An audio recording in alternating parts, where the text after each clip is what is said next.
তাকে সর্বকালের সেরা রেসলার মনে করেন অনেকেই। মার্কিন কানাডিয়ান এই রেসলার জনপ্রিয়তায় অন্য যে কারো থেকে এগিয়ে। ১১৮ কেজি ওজনের আর ৬ ফুট ৫ ইঞ্চি উচ্চতার সুদর্শন এই রেসলার পরবর্তীতে নাম লেখান হলিউড চলচ্চিত্রে। এরপর একে একে দর্শকপ্রিয় হয় তার অভিনীত প্রতিটি cinema. The rock, the payable, smash machine খ্যাত এই অভিনেতার পুরো নাম ডোয়াইন জনসন।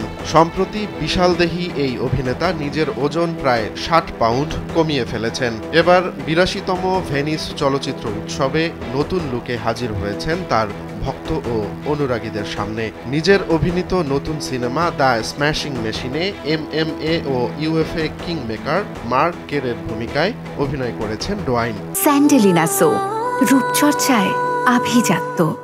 আর এই চরিত্রে অভিনয় করতে গিয়ে প্রায় ৬০ পাউন্ড বা ৩০ কেজিরও বেশি ওজন কমিয়েছেন তিনি।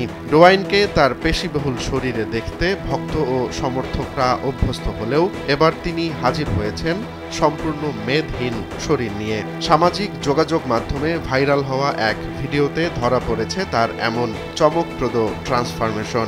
ভিডিওটিতে দেখা গেছে একটি আকাশি রঙের প্রিন্টের হাফ হাতা শার্ট পরে ভক্তদের সামনে হাজির হয়েছেন জনসন। এ সময় তাকে হাস্যোজ্জ্বল মুখে ক্যামেরার সামনে পোজ দিতে দেখা গেছে। পরে তিনি উপস্থিত সবাইকে ধন্যবাদ জানান।